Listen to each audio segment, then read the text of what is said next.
Assalamualaikum warahmatullahi wabarakatuh. Perkenalkan nama saya Hana Salsabila dengan NIM C2401211076 dari kelompok 1 Sistem Informasi Sumber Daya Perairan. Di sini saya akan membuat video micro teaching mengenai database.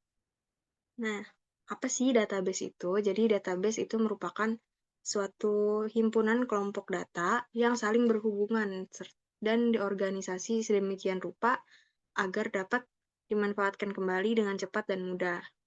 Kemudian ada pengertian lainnya mengenai database itu adalah kumpulan data yang berhubungan dan disimpan secara bersama tanpa adanya pengulangan atau penumpukan untuk memenuhi berbagai kebutuhan.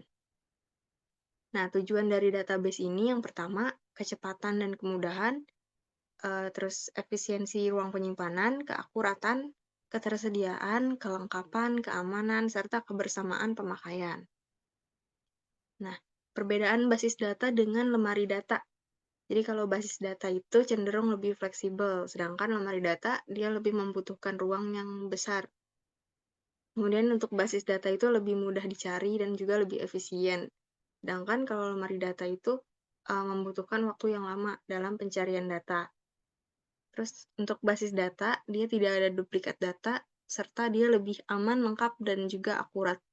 Sedangkan pada lemari data itu datanya mudah hilang atau rusak, serta keamanannya tidak terjamin.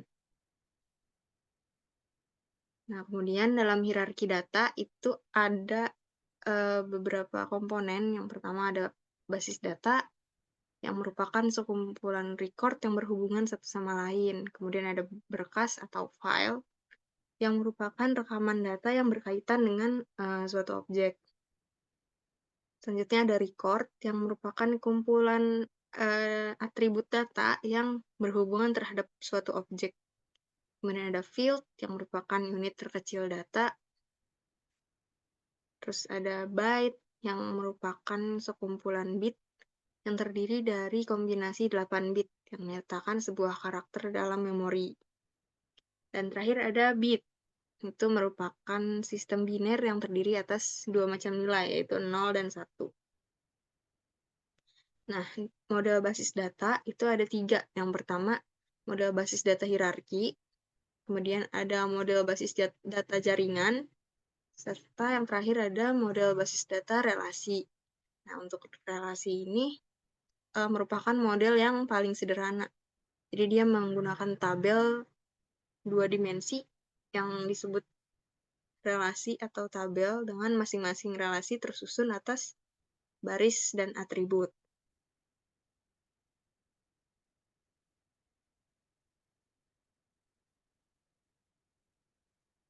Nah, selanjutnya kita akan membahas mengenai database management system. Adapun database management system itu merupakan suatu software yang dibuat untuk memudahkan dan mengefisiensikan pemasukan, pengeditan, penghapusan, serta pengambilan informasi terhadap database. Nah, untuk software yang tergolong ke dalam DBMS itu ada Microsoft SQL, MySQL, Oracle, serta Microsoft Access. Selanjutnya manfaat dari DBMS ini ada kecepatan dan kemudahan, keamanan data, kontrol datanya terpusat, kemudian memudahkan dalam pembuatan aplikasi, mengurangi adanya redundansi data atau pengulangan data. Nah, dalam DBMS ini ada beberapa komponen utama.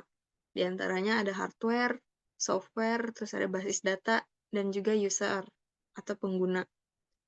Nah, untuk pengguna dalam DBMS ini terbagi menjadi 2, yaitu ada pengguna aplikasi dan juga pengguna interaktif.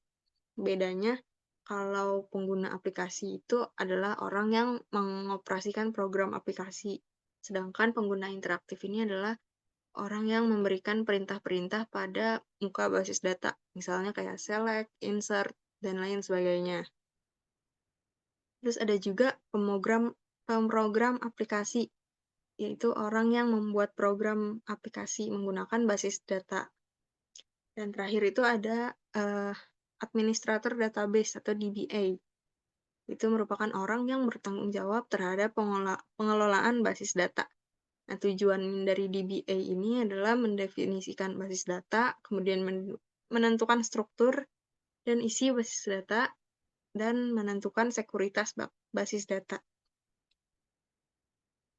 Nah, jenis-jenis database yang itu ada beberapa.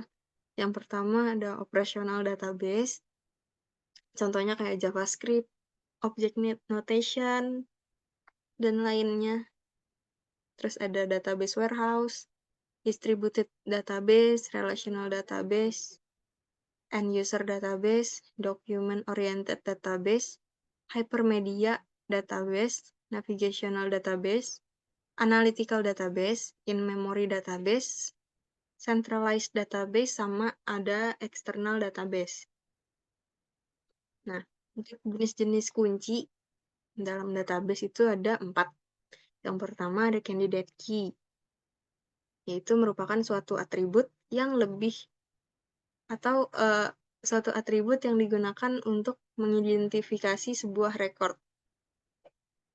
Jadi atribut ini mempunyai nilai unik pada hampir setiap rekornya. Fungsinya untuk sebagai calon primary key. Selanjutnya ada primary key, yaitu merupakan salah satu atribut dari candidate key yang dipilih atas 3 kriteria, yaitu natural, sederhana, dan unik. Selanjutnya ada foreign key. Jadi apabila suatu primary key itu terhubung terhadap tabel lain, maka keberadaan primary key pada entity tersebut disebut sebagai foreign key. Terakhir ada alternate key. Jadi setiap atribut dari candidate key yang tidak terpilih sebagai primary key itu dinamakan alternate key. Terus selanjutnya ada pengenalan MySQL. Jadi MySQL ini adalah suatu software, sistem manajemen basis data atau DBMS, yang bersifat multi-user.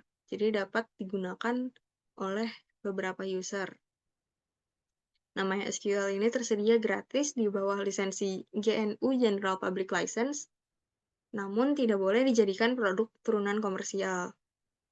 Terus MySQL dimiliki dan disponsori oleh perusahaan komersial Swedia, MySQL AB, yang memegang hak cipta hampir atas semua sumber kodenya. Nah, kedua orang Swedia dan 1 orang Finlandia yang mendirikan MySQL itu ada David Eksmark, Alan Larson, sama ada Michael Monty Widenius.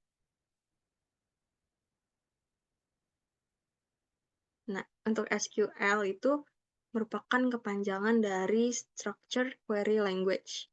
Jadi untuk SQL adalah suatu konsep pengoperasian database, terutama pada seleksi dan pemasukan data yang memungkinkan adanya pengoperasian data secara otomatis.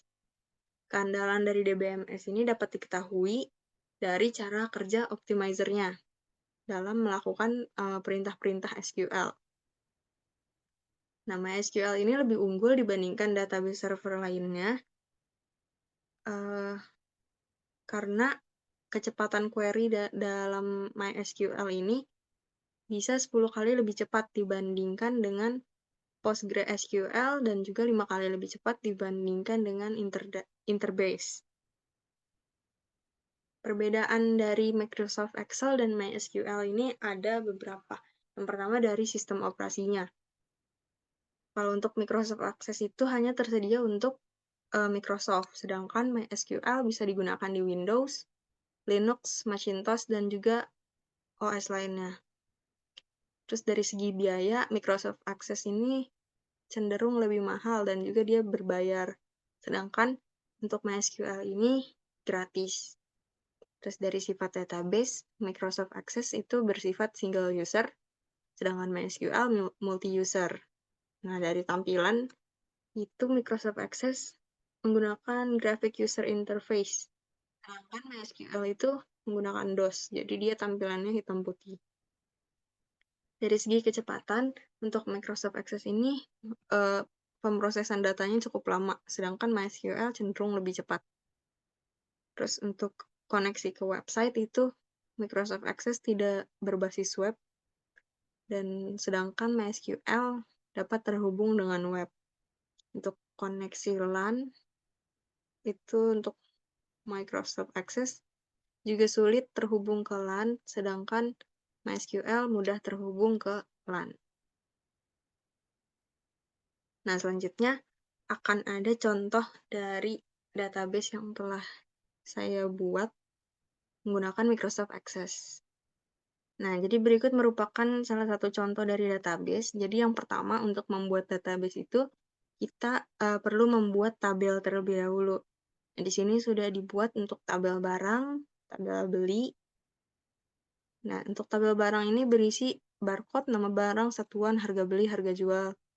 Kemudian untuk tabel beli, ID beli, tanggal beli, keterangan. Terus ada beli detail untuk menambahkan detail. Terus ada untuk jual dan juga jual detail. Nah, setelah membuat tabel, kita akan membuat queue beli, yaitu query. Nah, query ini fungsinya untuk menggabungkan tabel satu dengan tabel lainnya, menghubungkan. Jadi untuk queue beli, itu di sini kita menghubungkan dari tabel barang, beli, dan juga beli detail. Sama halnya untuk queue jual. Nah, setelah membuat query, kita dapat membuat form. Di sini pertama ada form barang. Nah, di sini merupakan pendataan barang, jadi di sini bisa diisi untuk nama barang, satuannya, harga beli dan harga jual, kemudian bisa disimpan ataupun dihapus. Selanjutnya kita membuat form beli. Jadi di sini kita dapat mengisi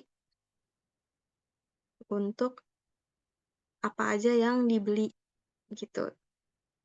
Sama halnya untuk yang jual, jadi ini untuk yang barang-barang yang terjual.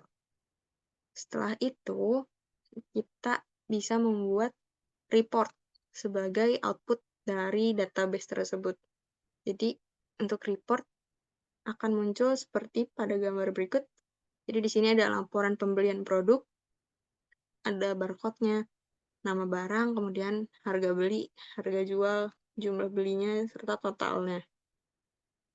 Sama halnya untuk yang jual, jadi ini untuk laporan penjualan. Mungkin cukup sekian yang bisa saya sampaikan. Kurang lebihnya mohon maaf. Wassalamualaikum warahmatullahi wabarakatuh.